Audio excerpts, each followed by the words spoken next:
recording this now, as of now. So that way I have that. And now Zoom, by the way, if anyone uses Zoom, they now do multi-track recording, which is badass. I didn't use Zoom for a long time because they didn't do that, but now that it does, definitely awesome to have. Boom. Jesse, how's it going, man? Doing all right. Yeah. Doing this and then headed to work in a little bit. Nice. I'm doing that second shift, working until like midnight.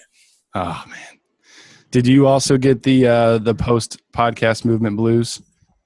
Well, I was starting a new job right after that, so I didn't really have time to to get depressed about not being at the conference. Exactly. Well, I had a lot of fun there, and then just had to kind of readjust to like my new life because like I moved and then and then went to podcast movement and started a new job right after. So right, I'm starting to now settle in. Gotcha. Probably get the blues. Gotcha. And John, how you doing since the show? You've been busy in New York, I see. Yeah. I'm mostly working on a directory I'm building up at the moment, just of all resources and services related to podcasting. Nice. Just kind of a go-to place. So I do this kind of consulting thing, right? Help people start their shows, grow them, etc., that sort of thing. But I keep finding myself recommending all these different resources or things, and they're like, "Oh, great," but I've got no one place to send them to. So I'm trying to build that one place. Right. I also build a Slack community. We've already got about 400 people in there, but basically assign one contact for each resource, so that that I'll also onboard onto the Slack group as well. That's what I'm doing. Yeah. Thanks for letting me in there. I noticed it's been growing quickly since I hopped in. Very cool. So if anybody doesn't know, I think we've all met at some point. Scott, I don't know if we've actually met in person or virtually, but I run Podcast Masters. Hayden, who's also in here, is with me. He's our lead audio engineer. That's me.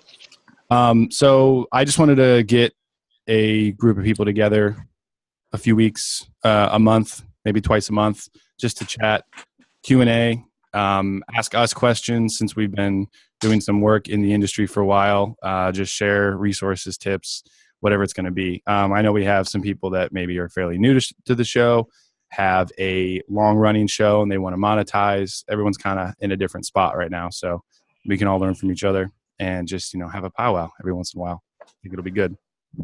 So thanks everyone for joining in. Scott, no, we have not officially met yet, but here we are. Now you can see me. Next time you'll have to make sure your video's on so we can all see each other. It's like we're going to be in the room. I'll have to get better lighting like you got going on.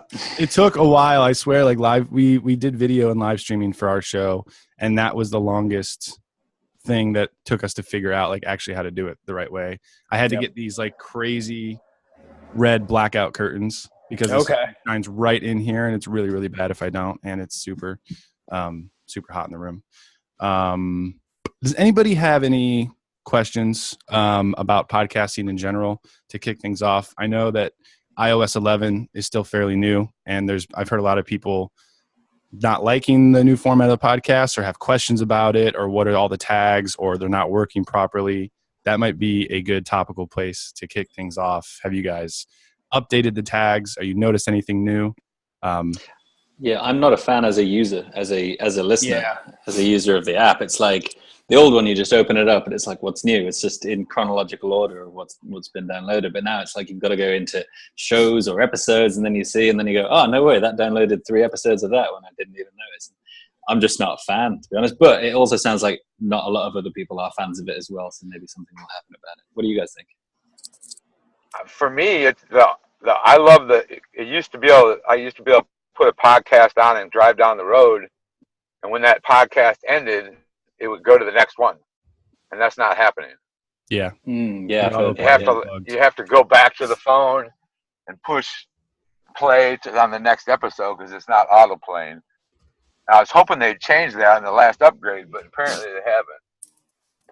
So I know already from talking to Rob that the whole big thing for podcasters was the episode and season numbers. So we already know that that's a bug. It's not working the way it's supposed to. Okay. So I would be willing to bet that the autoplay not working is also a bug, because I can't imagine they would remove that for some reason. Agreed. We always put our episode number in our title name anyway, so we didn't have any issue when they switched over to that.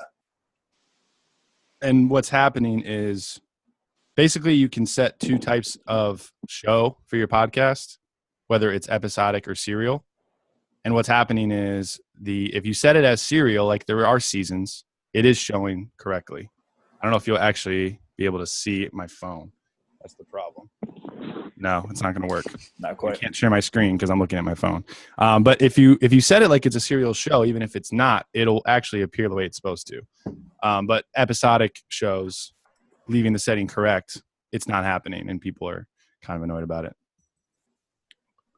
Yeah, there's always these things, what do they call them?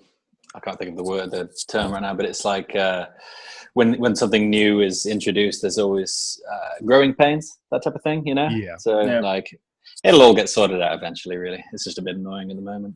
Yeah, especially because they made such a big fuss about it.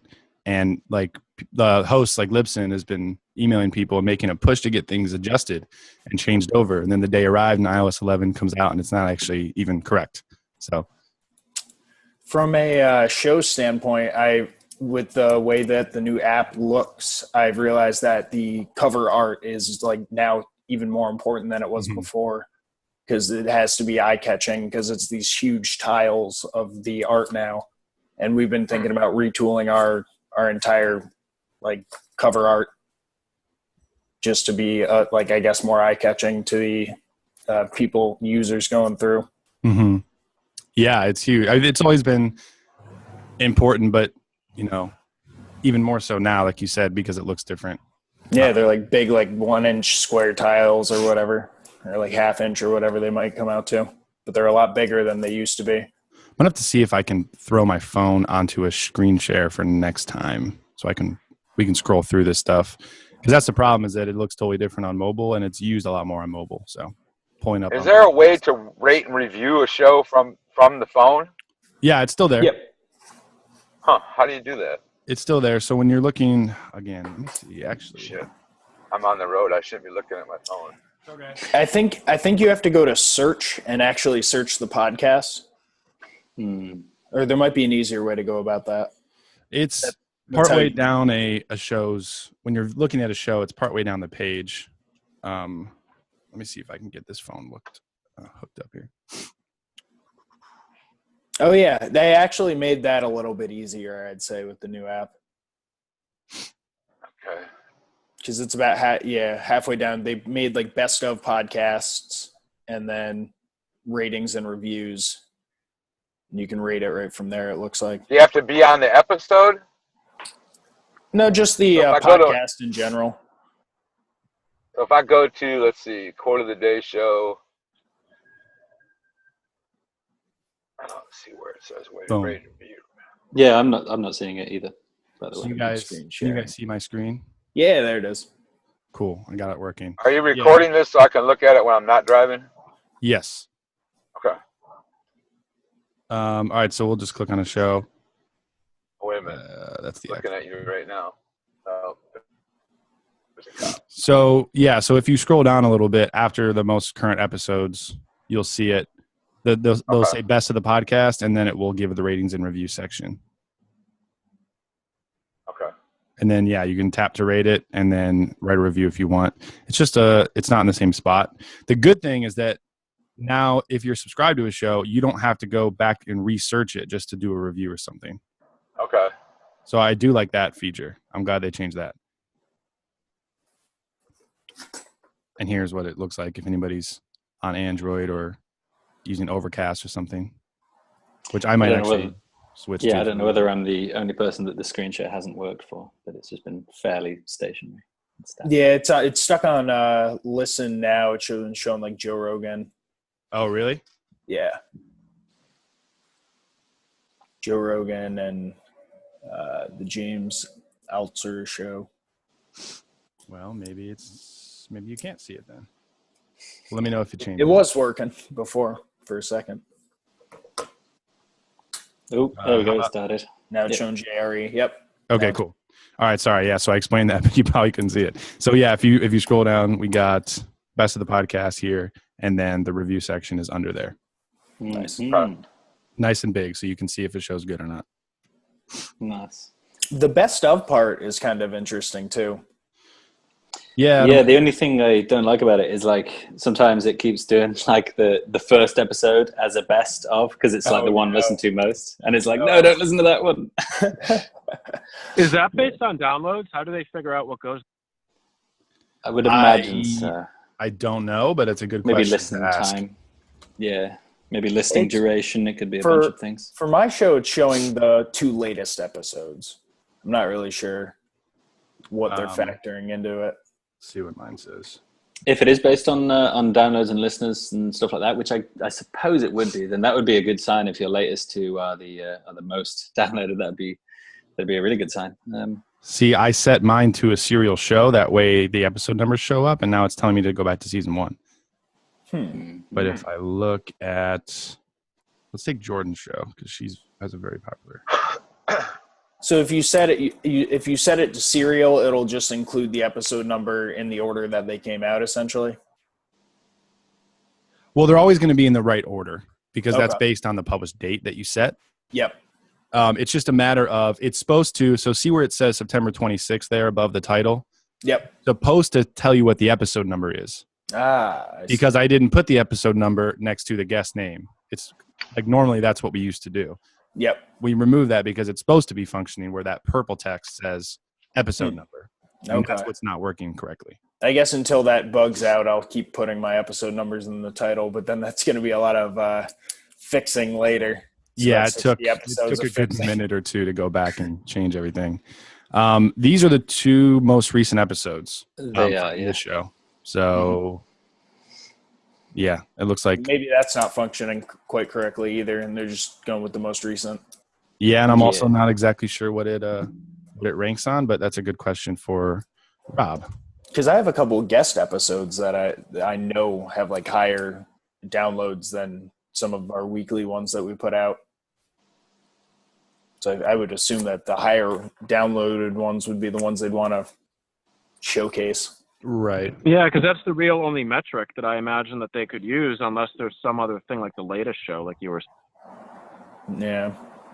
Yeah, I would have to imagine that like most of the iTunes ranking is going to be consistent, whether you're looking for a show or it's the top charts or whatever. Cool. Well, yeah, I mean, so as a user, I don't love it, but I don't really hate it more than the other version. It just kind of is what it is. Yeah. Yeah. In the end, all the things, they'll figure out all the little bugs. It's just, it's teething and growing pains and stuff, and it'll be fine. Give it, 3 months. It'll be all right. Stylistically, it feels a lot tighter. Mm-hmm. Yeah. So yeah, I'll agree with that. Yeah.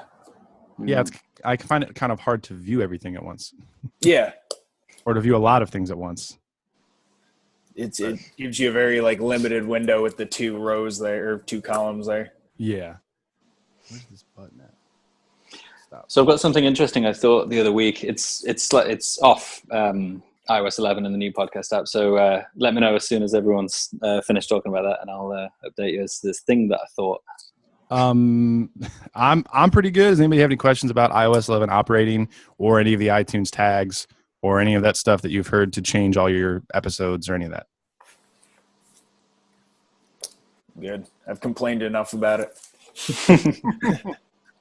All right, Hayden, go for it. Cool. Well, I was thinking this thing with my brain the other day, right? So I was doing something. I was listening to podcasts, and so I've got to change the fork seals on my bike, right? The fork seals are kind of like these things that keep the oil in the forks, and if they break, then you got no suspension on the front, right? So I need to do that. So I found an episode, right, and I found a bunch of motorcycle podcasts, and man, that stuff I could read that all day, and like it's anything to do with it, I will listen to it, right? However, the people, right, the way that it was portrayed in this podcast that I was listening to, even though it was the information that I wanted and it's information that I could listen to all day, the way that they were portraying it to me and all the extraneous information, all the extra information I didn't need, everything like this, like what I actually did in the end was turned it off, right? And then instead of listening to that, I listened to this podcast by this other person where I can listen to him speak about anything. And what he was speaking about on that episode was American politics, which there is nothing I care less about. And so I listened to this guy speak for an hour and a half on American politics. It was hilarious, but I listened to him speak on that instead of listening to this thing where it's something that I care more about. And it was just because of his delivery. And it kind of brought the conclusion home that I will listen to him talk about cleaning his floor at home because I know it'll be great. And it got me thinking about what is the value of the what's the word, personality behind the host. What is the value of the host? I think it's much more, orders of magnitude more than the value of the show itself. What do you guys think? Was that an interview style or solo? The both solo, actually. Motorcycle was solo, and this guy talking about stuff was solo as well. Now, would you say what drew you in was more about like the way he like talks and like sort of the sentences that he like composes, and was the other guy like condescending towards you as like the listener, or was it? Yeah, I think delivery, and I'm just trying to like kind of hone in on that a little more. Absolutely, yeah. So the first guy who was like, it was the information that I wanted, but it was, in fact, no, I tell a lie. The first one was a little bit of an interview thing, but it was one of those shows where it's a couple of mates chatting, and they're talking about the thing, but then they go, "Oh, do you remember Jeff's party? Oh, yeah, I remember Jeff's party. That thing happened." Like, guys, I want to, learn how to change my forks, and yeah. But and it was just, it didn't go anywhere. Much like a lot of the things that I say, they don't go anywhere. And but this other guy, he's a natural talker, like unlike I am. He's a natural talker, and he's a natural comedian in a way. And it helped that it's a comedy podcast. He was a natural comedian, so he knew the beats and everything like that. And even his tangents, even if he said, "Do you remember Jeff's party?" I'd love that. Because I want to hear him talking about Jeff's pie. I don't even care what happened, but I love it. But so, yeah, it just got me thinking about, I think you tune in for the people. And I think content, it can go as far to being irrelevant. Like in the case of that show, the content is irrelevant. I will listen. You know what I mean? That makes a lot of sense. It reminds me of the history podcast that I've listened to and encountered in the past. There's some that I've stuck with, some that I've completely dropped because that exact reason. I can't listen to this person talk about like Greek war for 3 hours or whatever it is. And then there's some roundtable type podcasts where I don't really care what they're talking about. It's just those people talking that I tune in for. So absolutely. Exactly. I wonder if this is a phenomenon that does happen. Then I wonder as to how much this phenomenon, I'm going through it again, phenomenon.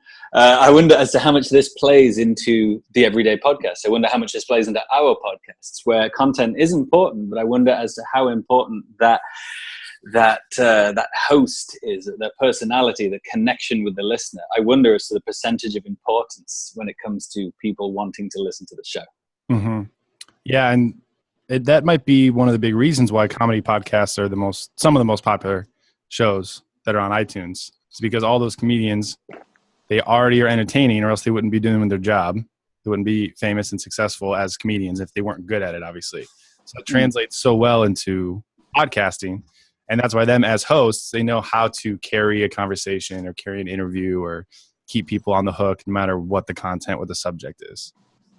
Exactly. I just think it's potentially more important than getting on the best guest. You know what I mean? Or anything like that, or hitting the key topic, or any of these considerations. Unless that's your thing, and like you bring your hook is that you are good with those interviews, and that's your, So it seems like it depends on the situation too, because you could probably drop different hosts in different podcasts, and they would do terrible until you found that one that fits and works. Yeah, but even off of that, even if the interview is important, it's up to the host to make the interview good. And I think a lot of stuff, especially when we're dealing with podcasts that are business focused, they're almost all interview based. And a lot of the things that newer hosts or inexperienced hosts always focus on is who they're going to interview, and not what are they going to bring to the quality of the show, that regardless of the guest will make it a good show every week. Definitely. Absolutely. I'm getting a little, to be entirely honest, I'm getting a little bit kind of bored of interview episodes. Like, and it doesn't mean all interview episodes. Like, I guess you could consider Joe Rogan's show to be an interview based, but it's not. It's like it's a conversation. It's not an interview. I prefer them a lot more, but just because I've heard, I guess with my job, I hear them a lot of the day, every day anyway. So maybe I'm an outlier, but like, the kind of interview thing I don't know. I've heard a lot of the questions before. I've heard the format a lot before, and maybe I'm different because I like to, listen to completely different things a lot of the time. But yeah, I think that I love when a show does like solo episodes, for example. If they don't have a guest on and they talk about something, if I like the host, then I love that. And I think maybe it's just me. I don't know whether anyone else thinks this too, but maybe that needs to be changed up a bit, or thought about a bit more, rather, if you have an interview-based show. Yeah, Scott. Yeah, I definitely like the idea of conversation, and I wonder too how much scripted shows versus improv shows play into that interest level. I tried doing my first show as a scripted show. I wrote the whole thing out, took half a day to write it out and plan it, and had to record it like 14 times, and I still don't like it very much. So, I mean, if you bring a guest on too, it's got to be pretty interesting to say the least. Yeah, absolutely. Yeah, I think the gold lies in the tangents. That's my opinion. Scott, do you have something? Okay. So all my analytics tell me I do both solo shows and interview shows, and all my analytics right now are showing me that my solo shows beat my interview shows. Wow. Well, like significantly. That's pretty very interesting. It's been opposite for our show, surprisingly. We've been trying to reach out to interesting like musicians. We had a funeral director on. We try and reach out. We're trying to talk to this helicopter pilot who does like camera work from a helicopter. And those ones seem to get almost double what we don't get because they can sort of tap into their fan base who want to hear them talk. Yeah, that's fair because I'm getting the exact opposite. Huh. We just dropped a bonus interview episode today, actually, with a band. Nice. Well, Scott, that may be a testament to you as a host, is keeping people there to hear your show. And when they hear somebody else, or when they see a guest name or something there, they're like, I want to hear Scott talk. I don't care who he's interviewing. I want to hear him talk. Definitely. Yeah, it could be. What do you I'm not sure. Sorry, what was that? What do you guys think about doing mini episodes? Sorry, you broke up a little bit there. Was that mini episode? Interview style. Yeah, for those of you that do interview style, having like mini episodes that are solo, that would give a way for you guys to figure out if the solo shows are more in demand or not. But at the same time, not put pressure on you to really talk for a long period of time. I know one show that I listen to does that a lot. And I don't know their success rate, obviously, but that could be an interesting way to test it. What do you guys? I love that idea. And besides even just the solo, even the, how should I say that? Regardless of the fact that you're going to do solo episodes, I think changing up the format is always a good idea. That's what I meant to say. Agreed. I have also seen, though, I've done some solo episodes myself, and I've done short solo episodes myself. An average episode for my show would be 45 minutes, and the solo ones, some of them I've done 10 minutes, 10, 15 minutes, and I haven't seen as good of a listenership with those. And I would potentially put it down to duration, to be honest. Interesting. I wonder if the numbers are different now that Libsyn changed some things, though.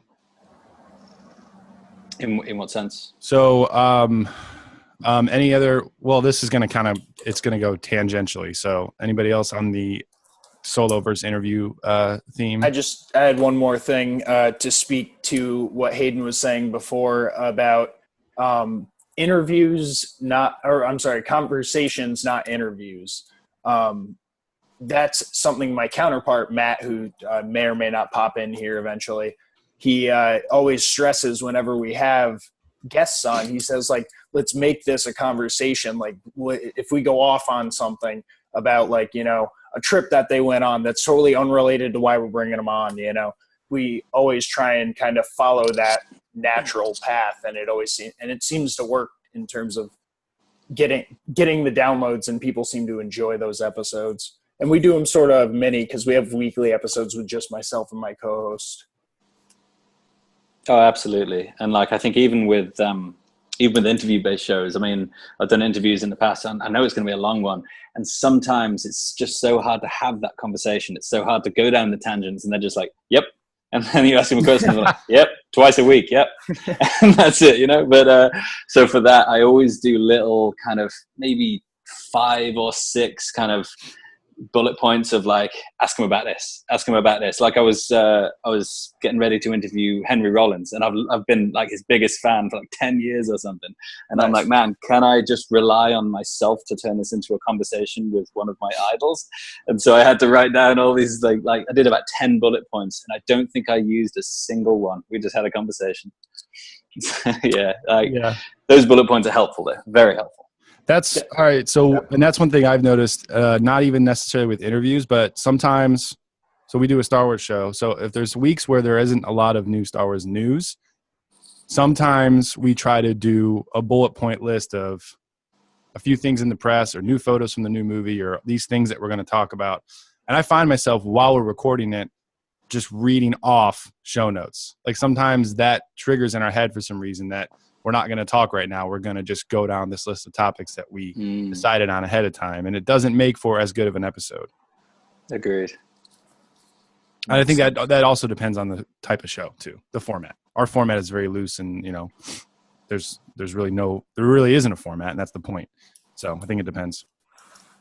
Absolutely. Does anyone have anything to say about any technical things? Because we've been going on the kind of artistic side of it for a little while now. So I got a real weird Libsyn WordPress problem. Okay. Cool.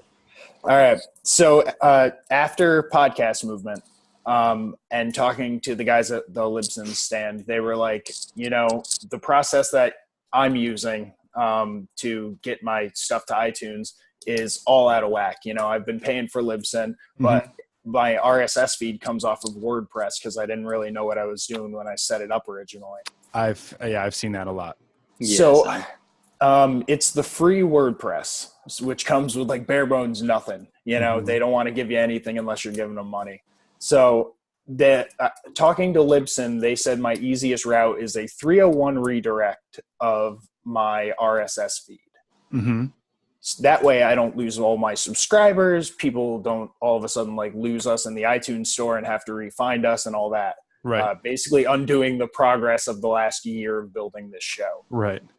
So, and it feels like a ticking time bomb because it's one of those things where it's like the more I wait to do it and the bigger we grow, the more I'm going to lose if I end up having to pull the trigger on this. The 301 redirect on WordPress, you can't get the plugin unless you're paying for a business account. That's what I was just about to ask you. Yeah. So they have a thing with the business account. It's annual, $300 for a year. They don't do monthly. Otherwise, you know, buy a month, do the plugin, good to go. Get on out of there. Of course, it doesn't work that way. So there's the annual subscription, which I can buy and cancel before the first month. And I'll get all my money back. Right. Whew, big risk. So I'm telling all of this to the guys at Libsyn too. I have like a 35 email chain with them right now. And they're really interested, sitting there probably with popcorn trying to find out what happens with all this. So the thing that throws me off, I'd be ready to pull the trigger on doing this annual thing and backing out and doing the 301 redirect for about 3 weeks. And then, you know, hoping that would be enough to get all my subscribers over, which should work. But they said when you get a premium account or a business account or whatever with WordPress, that you get a domain name for free, which is actually $24 that I wouldn't get refunded. I'm worried that in getting that domain name, is that going to change my RSS feed, like URL, making the whole process kind of null and void? That's what I was actually just going to ask you is like, you need a website anyways, right? So why not just upgrade to WordPress.org instead of .com? That way you can keep the website up and then you can put the plugins in there And then you can get the Yoast plugin and all this extra fun stuff and make your site a little bit better in the process, and then redirect your feed. So okay, so switch from WordPress.com to .org. So I think Vice when you upgrade, that's what you're doing, because the .org is like the paid, like the business side where you can actually log in on the back end, as opposed to going to WordPress.com and logging in from there. So, like if you were about to $300 for a year, I mean, we don't get much traffic on our website as is. It's not always, we're not selling merch or anything yet, really, and so that's like the blessing and curse for shows, because a lot of people won't go to your site ever. On a side note, I'm thinking about just ditching my site entirely. Like, all I pay is like £5 a month to keep the site alive, but like, why am I even bothering? No one goes to the site. No one wants a website. And I already bought a domain for that reroutes to that WordPress anyway, so it's not like the domain would help me. I already have one that we wanted. Yeah, it's a kind of a complicated thing, and if you don't want to pay to have the site up, it kind of sucks. If you don't want to pay to have the site up, I don't know exactly what to do. I would say keep talking to Libsyn. If you do want to have the site up there anyways, once you pay and then you get all the back-end stuff, you can add the redirect plugin. And if you were to buy a new domain name, you would probably need to do that redirect plugin anyways. But instead of doing it from one domain name to the new one, you can just do it from the one domain name to Libsyn, to the libsynfeed.com/RSS or whatever it is. Yeah, I'm just worried that it will essentially obliterate my current RSS feed that's on my free WordPress when I upgrade it. I don't know if they're taking that into account, like if it's just going to change and then like I'm going to lose everyone anyway. So then I should just say screw it and do Libsyn. That might be a question for the WordPress support. Yeah, I've been going back and forth with them, but they don't want to help you unless you're paying them. Oh my gosh, that's that's a pickle. Yeah, I've changed my RSS feed. What I'm having here, guys, is since you don't get a lot of traffic on that site, as much as it might be a pain in the ass, I would just bite the bullet at this point and get your own domain name. Because the more that you own, the more control you have.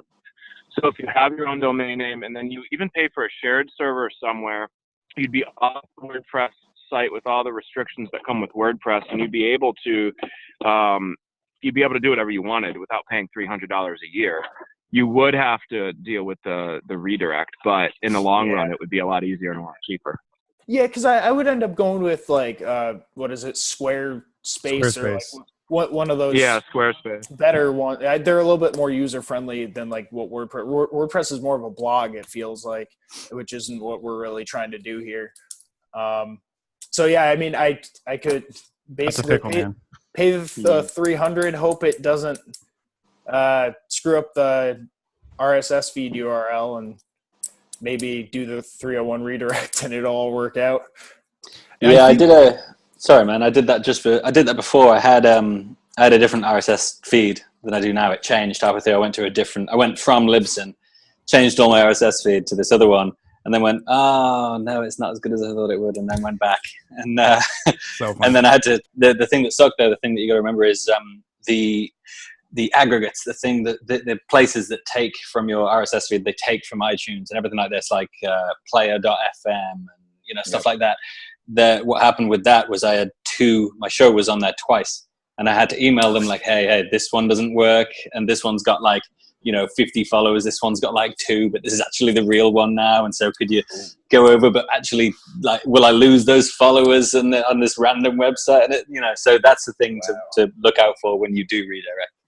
Yeah, I didn't think of that, because if I went nuclear on it and just tried to start a new one, I might end up with 2 shows. Exactly. If you have to get stuck with making a new feed, the option would be to make a episode a week before you switch. Just make a big deal out of it. Just remind everyone, hey, this show's moving. Or even a few weeks before, because some people don't listen to it right away, the episodes. They might wait a little bit or on vacation or whatever. But just do an episode just announcing, hey, the show's going to appear back on iTunes. You're going to lose a subscription. You have to resubscribe. That might be an option as well. I might even do that off the top for a month just to make sure. Yeah. Or weekly, make a big deal out of it and then pull the trigger on it and hope it all works out. I want to talk about some numbers really quick. And then we can do some tech stuff if anybody has questions. Does Anyone here does not host on Libsyn? I know all of you do except for Scott. Do you host on Libsyn or something else? No, I'm on Shout Engine. Okay. So I'm not sure about how this relates to them, but so for everyone that's on Libsyn, first of all, I recommend you listen to their podcast with Rob. It's called The Feed. It's not the best show in the world, but Rob's obviously a genius, so that'd be good to listen to. Libsyn changed their numbers, so if you've seen any decline in the past 2 weeks, this is why, because they changed them to be IAB compliant. IAB is I think it's the International Advertising Bureau or something, and they want basically more accurate numbers for ads, ad placement, things like that. So the numbers most likely for shows have gone down a little bit, but what this means now is they're more accurate. So it's kind of annoying, but now at least we're getting more accurate numbers. And the important thing that he said on the show, but wasn't in their press release, is shows with the MP3s over 50 megs, the numbers were getting bloated a lot more than normal. And if they were over 100 megs, they were getting bloated even more. And most of my shows are between 80 and like 120. So like if your show is a super long show, like all of Rogan's probably were, Hayden, I think your travel story stuff is probably a little longer. Sometimes, yeah. So yeah, so there might be a big number drop in your stats, but now they're at least accurate. And moving forward from like October 1st on, you can track them and everything will be accurate and good to go. Good to know. So some technical backend stuff. Yeah. So if you guys haven't already, I would recommend listening to The Feed. It's once I heard Rob's panel at Podcast Movement, I definitely subscribed to that, and they got some good info in there. So that's it for that. Not really a question, just a statement, whatever. Any tech issues or questions or microphone stuff or recording devices or any of that? Best soundproofing.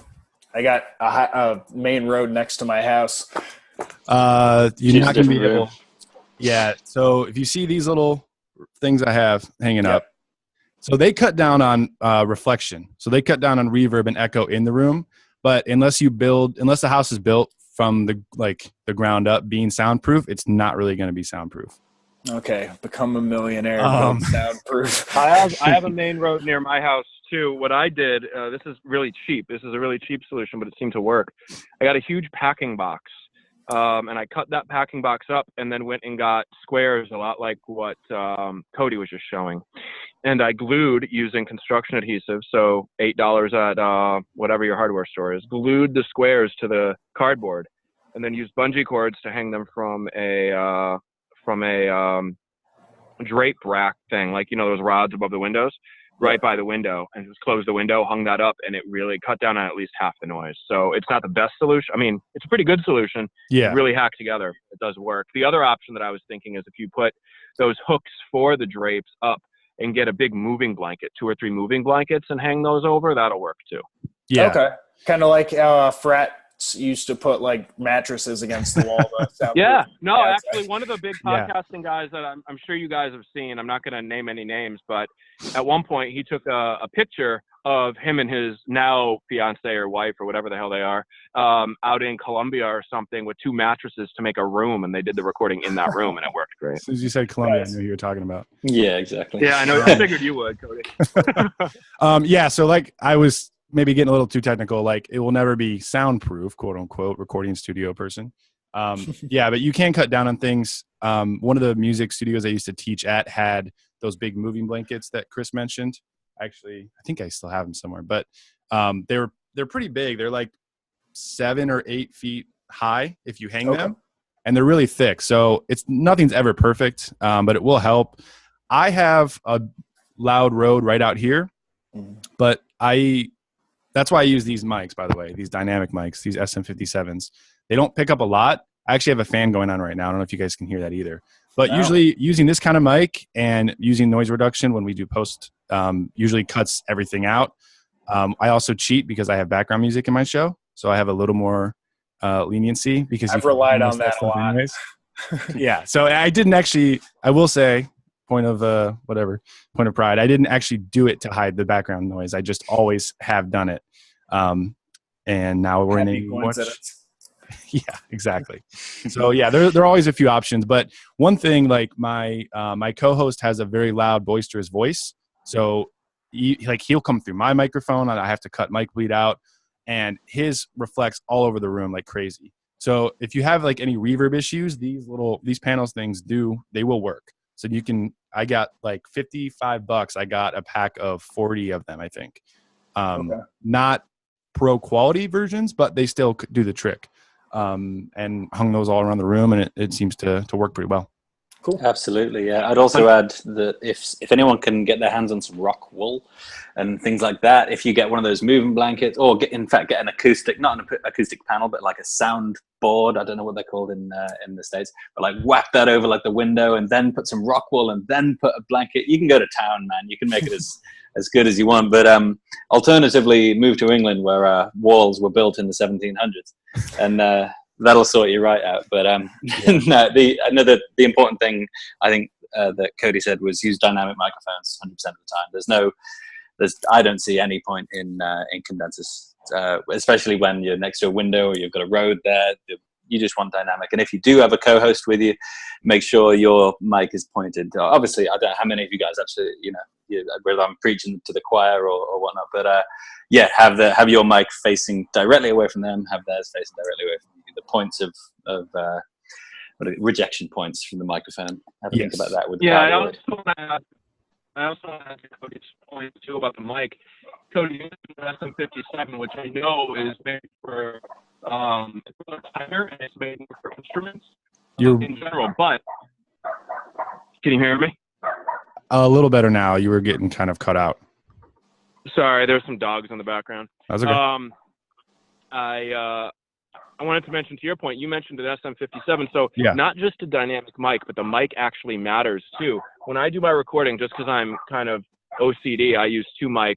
I use an Audio-Technica and an SM7B, and there's a ton of noise, even though they're both dynamic mics. I know that the SM57 has a lot tighter of a range, so the mic model matters as well. Yeah, absolutely. That's why I use these because, like I said, my co-host is so freaking loud that he comes through my mic no matter what, no matter how much I turn him down and turn me up. He always cuts through just because of the type of voice he is. That's one thing that when people give out mic recommendations, like your voice sounds different on different mics, and each mic sounds totally different on everyone's voice. Even if you're both 30-year-old dudes with low voices, it's always going to sound a little bit different. So that's why I'm using these, because I'm in this particular situation. I wouldn't necessarily recommend this to like podcasters. I mean, it's not a vocal mic per se, but it works in my situation, so I use it. But yeah, to the point about condensers, I would never recommend a condenser unless you're in an actual studio, treated room, quiet studio. It's just too much hassle. Is that mic that you have on a stand on the desk, or is it on like an arm? I have a boom arm. Okay. I need to get one of those because there's a lot of like desk bump going on. Well, so now I haven't upgraded these yet. These are the cheap ones. These are like the $12 ones. And if I tap my desk, you guys probably still can't hear that. Especially if I bump it when we're drinking beer and stuff, I hit it all the time. But if you get one of the like the nicer ones that are completely shielded and like the mic cable will fit nicely inside of them, that will do you a lot better. But for convenience factor, these things are great. Yeah, and they were cheap. Sweet. Nice. Everyone always comments about my microphone because I use a Rode Reporter representing the Aussies, and it's like an omnidirectional, like out in the field type of long, really long and thin microphone. And it's like, this is not the microphone you should use for podcasts, but it sounds so good with me, man. Like it's my mic, you know what I mean? A lot of it is personal preference. Yeah. That and just, I pretty much, when I started, I had a bunch of stuff from producing music and I already had it and I wasn't going to buy new stuff. I just ended up using the 57s. They sound good. They work. I know how to make it work. But I wouldn't, like I said, I wouldn't recommend it to people. I don't think I've ever seen another podcast using 57s. It's on a vocal mic. But yeah, again, it depends on your experience with recording, your voice type, what room you're in. Do you have a co-host? Where are you doing your interviews? A lot of factors go into it. And that's why I usually just say ATR 2100 for everyone. Works pretty much all the time. You don't have to worry about it. I was just about to say that, yeah. We need an affiliate program with Audio Technica. Yes, we do. And Libsyn and WordPress. Yeah, of course. Now, do you? I was going to ask about Zoom. Do you prefer this over like Zencaster? I tried Zencaster and I wasn't that impressed. So I don't actually use Zencaster. I don't know if anyone else here does, and they could chime in. I think Tom does if he's still here. When I used it, I was interviewed on a show that used Zencaster twice in a row, and I really liked it. It was very easy for me. I didn't really have to think about it. All you have to do is leave your browser open when you're done. I've heard more and more complaints in the past like month or two about Zencaster crashing, or the guest doesn't keep their browser open, so the file gets lost entirely. Damn. And maybe they have a backup at support, but maybe they don't. Zencaster was, I think Dropbox updated their API and Zencaster was completely down at like a day last week. So I've just heard bad things recently about it.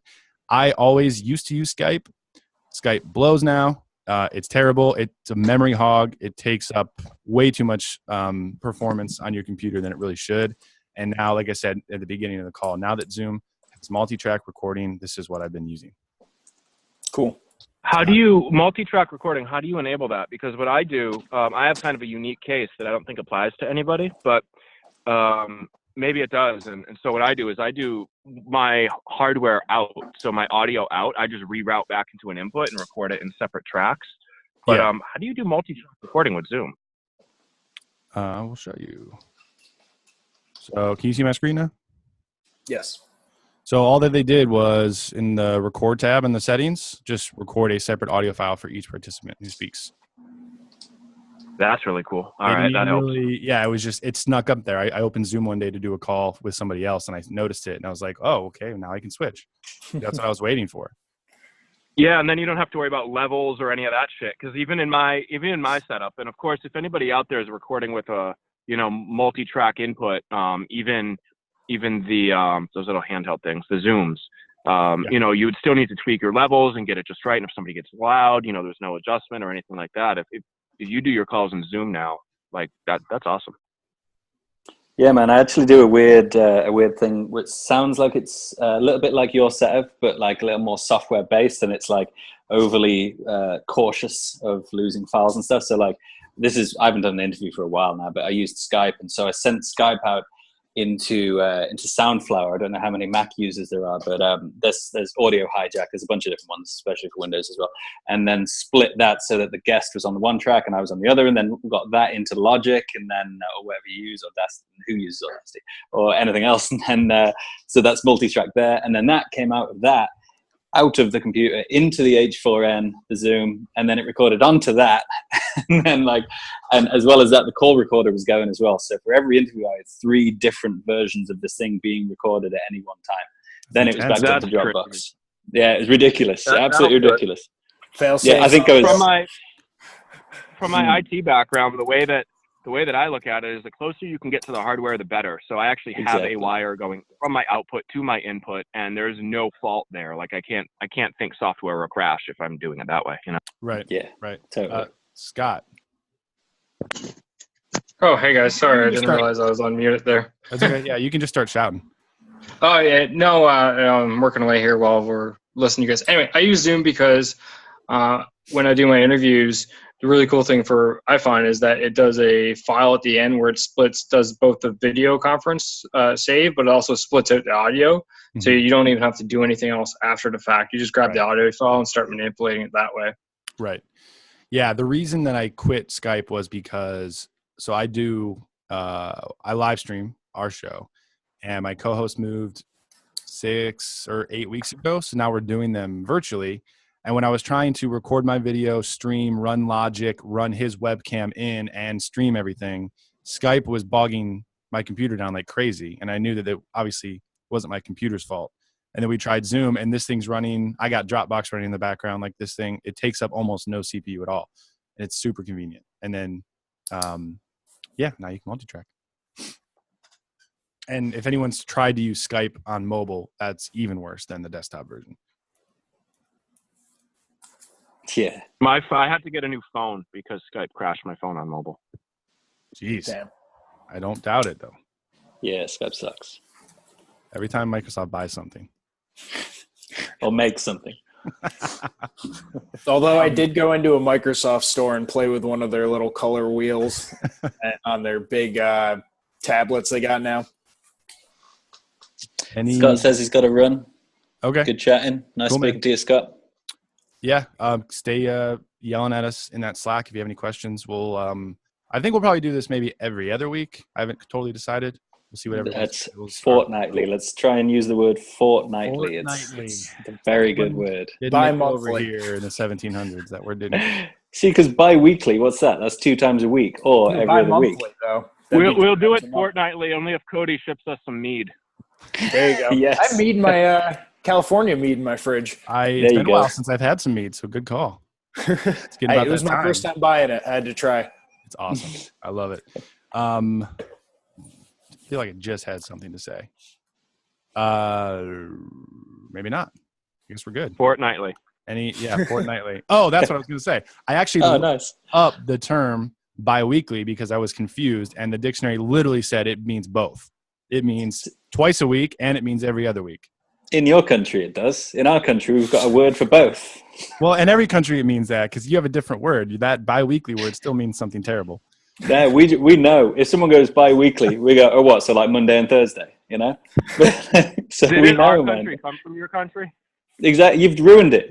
Tell you what, you've ruined the language. We're taking it back. You can learn French. Expanded upon, and you're like, it's like the English language is like Taylor Swift. We are like the early albums, the more country aspect, and then you're the new stuff. So just terrible across the board is what you're saying? Oh, mate. Old Taylor Swift. You got to love a bit of classic vintage Swift, mate. You and my girlfriend get powwow on that one. Yeah, in my days teaching guitar to, teenagers, kids, young adults, I heard much Taylor Swift in my life. Enough for multiple lifetimes. Taylor Swift and Justin Bieber. Oh boy, nice. Well, we are right about. You can play Justin Bieber, Cody. Yeah, I had to. If I was being trying to get some content for who I'm talking to. Just about a few minutes. If anybody has anything urgent or important, let me know. Otherwise, I think we're good. And I appreciate everyone taking the time to hop in. If you have any other podcasters that want to jump in and ask questions and get some things answered, let me know. Just hit me up. I'll add them into the Slack and into the Facebook group, and then we can just roll from there. Cool. Sweetness.